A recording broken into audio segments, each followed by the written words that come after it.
Kepala Staf Presiden atau KSP Muldoko ikut buka suara soal polemik tes wawasan kebangsaan atau TWK KPK. Muldoko meminta agar tidak lolosnya anggota KPK tidak digoreng dan diributkan secara berlebihan. Pasalnya menurut Muldoko tidak lolosnya pegawai tidak hanya terjadi di KPK namun juga di beberapa lembaga lain. Muldoko mengatakan asesmen TWK adalah syarat alih status menjadi ASN yang sudah dilakukan banyak lembaga lain. Muldoko lantas mengaku heran hanya TWK di KPK yang diributkan dan menjadi polemik. Muldoko meminta masyarakat melihat sisi positif dari asesmen KPK yang bisa menjadi penguatan wawasan kebangsaan di setiap anggota pemerintah. TWK diungkapkan oleh Muldoko sudah diberlakukan di banyak lembaga negara termasuk di sejumlah badan usaha milik negara atau BUMN.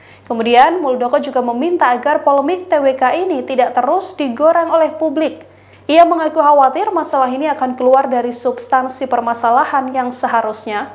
Menurutnya, proses alih status pegawai KPK menjadi ASN adalah komitmen pemerintah untuk menempatkan KPK sebagai ujung tombak pemberantasan korupsi di Indonesia.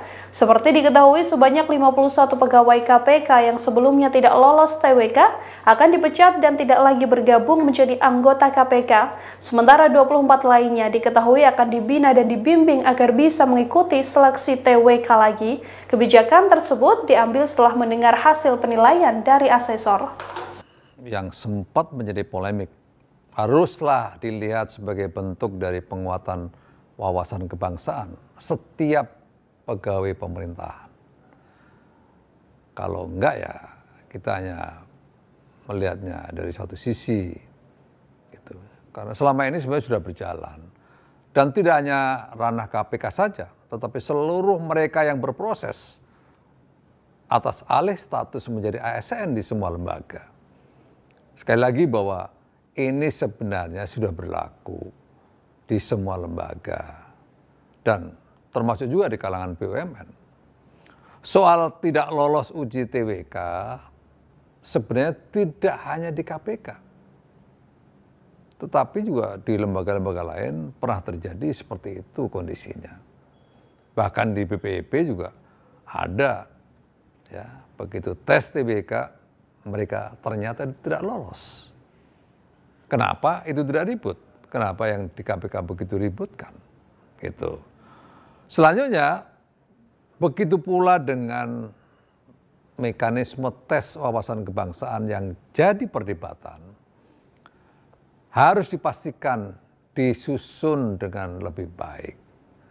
KSP dalam hal ini merekomendasikan untuk juga melibatkan NU dan Muhammadiyah yang telah teruji mampu merajut simbol kebangsaan dan kebinekaan Indonesia. Juga perlu dipikirkan sejumlah skenario atas perbaikan terhadap mereka-mereka yang wawasan kebangsaannya masih kurang, yaitu melalui pendidikan kedinasan seperti yang diinginkan oleh Pak Presiden. Karena ini memang harus diperkuat dari waktu ke waktu. Persoalan wawasan kebangsaan itu bisa naik turun karena memang ancamannya juga semakin keras. Untuk itu penguatan sungguh sangat diperlukan. Kenapa kita mesti bertele-tele mendiskusikan sesuatu yang baik untuk kepentingan masa depan Indonesia? Ini bangsa ini sungguh kadang-kadang kehilangan akal sehat. Gitu.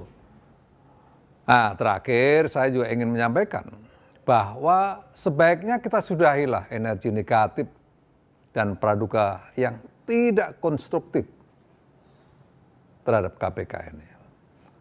Perlu sikap bijak ya dari semua pihak untuk mensikapi situasi ini.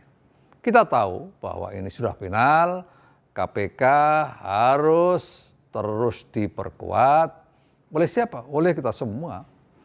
Ya, oleh kita semuanya. Kita beri kepercayaan penuh kepada KPK untuk membenahi dan memperkuat diri, bekerja untuk menindak koruptor secara tidak pandang bulu.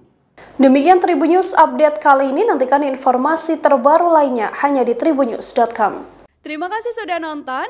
Jangan lupa like, subscribe, dan share ya.